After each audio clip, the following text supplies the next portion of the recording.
Hello అండి. This is అను ఆయుర్వేదం family coach. ఈరోజు మనం ఆడవారిలో చూసుకుంటే చాలా మందికి వైట్ డిశ్చార్జ్ అనేది ఎక్కువగా చూస్తున్నాము. మరి ఈ వైట్ డిశ్చార్జ్‌ని తగ్గించాలి అనంటే మరి మనకు ఎటువంటి ఈ మార్గాలున్నాయి అని మనం మాట్లాడుకుంటే, ఫస్ట్ వైట్ డిశ్చార్జ్ ఎందుకొచ్చిందో తెలుసుకోండి. ఒకటి మీరు చెకప్ చేయించుకోండి. మీ పార్ట్నర్‌కి గూడా చెకప్ చేయించండి. అండ్ కొంతమందికి డయాబెటిక్ వచ్చే ఛాన్సెస్ ఉంటాయి. కొంతమందికి డయాబెటిక్ ఆల్రెడీ వచ్చుంటుంది. బట్ వాళ్ళకి తెలీదు. వీళ్ళకి లోపల షుగర్ అనే వ్యాధి ఉంది. వీళ్ళ బ్లడ్‌లో గ్లూకోజ్ లెవెల్స్ ఎక్కువగా ఉన్నాయి అని తెలీదు. ఇంకా ఇటువంటి సింప్టమ్స్ ఉన్నప్పుడు వీళ్ళు గైనిక్ డాక్టర్‌ని కన్సల్ట్ అయినప్పుడు అప్పుడు వాళ్ళు చెప్తారు.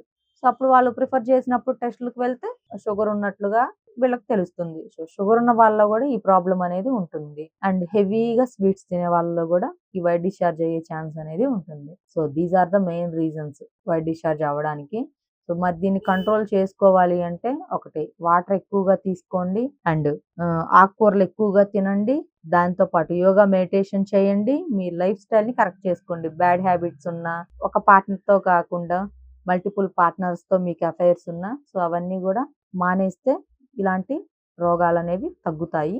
ఇదొకటి. అండ్ కొంతమందికి చూసుకుంటే లైక్ హస్బెండ్‌కి అదర్ రిలేషన్స్ ఉంటాయి. సో, అతనొచ్చి భార్యతో కలిసినప్పుడు భార్యకొచ్చే ఛాన్స్ గూడా ఉంది ఈ వైట్ డిశ్చార్జ్.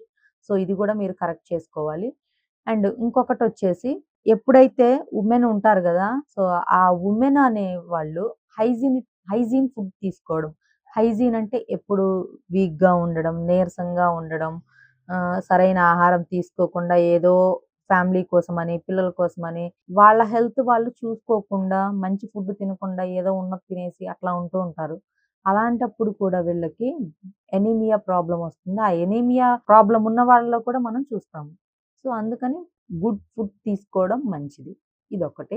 మరి దీన్ని మనం తగ్గించుకోవాలి అంటే మనకి ఆయుర్వేదంలో ఏం రెమెడీస్ ఉన్నాయని మనం మాట్లాడుకుంటే, మనము మ్యాంగోస్ తింటాం కదా అండీ సమ్మర్‌లో. చక్కగా ఆ మ్యాంగోస్‌లో మనము లోపల జీడి ఉంటది. సో, ఆ జీడి తీసేసుకొని, దాన్ని చక్కగా మనం ప్రాసెస్ చేసుకొని, అంటే శుద్ధి చేసేసుకొని, ఎండలో బాగా ఎండపెట్టేసేసుకొని, దాన్ని మనం పౌడర్ చేసేసుకొని బాగా, ఆ పౌడర్‌ని గోరువెచ్చని పాలల్లో ఒక లైక్ దట్ ఒక 3-5 గ్రామ్స్ ఆఫ్ పౌడర్‌ని, జీడి పౌడర్‌ని ఆ పాలల్లో మిక్స్ చేసేసుకొని, ఒక స్పూన్ హనీ మిక్స్ చేసేసుకొని గనక తాగగలిగిన వాళ్ళైతే 2 పూటలు ఉదయం, సాయంత్రం తీసుకోవచ్చు. తాగలేని వాళ్ళైతే కనీసం ఒక్క పూటైనా మీరు తీసుకున్నట్లయితే ఈ వైట్ డిశ్చార్జ్ ప్రాబ్లమ్ అనేది కంట్రోల్ అవుతుంది.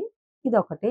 అండ్ సెకండ్ వన్ వచ్చేసి మనం డైలీ రైస్ కుక్ చేసుకుంటాము. సో, ఆ రైస్ కుక్ చేసుకునేటప్పుడు ఏంటి అనంటే, మనం కొంతమంది గంజి అనని వంపేస్తూ ఉంటారు. ఆ ఎక్స్‌ట్రా వాటర్‌ని.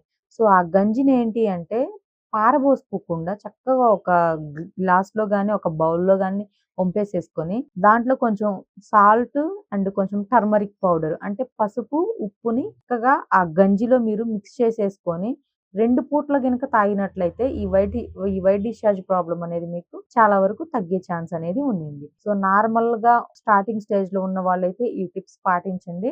తగ్గడానికి చాలా చాలా అవకాశాలైతే ఉన్నాయి.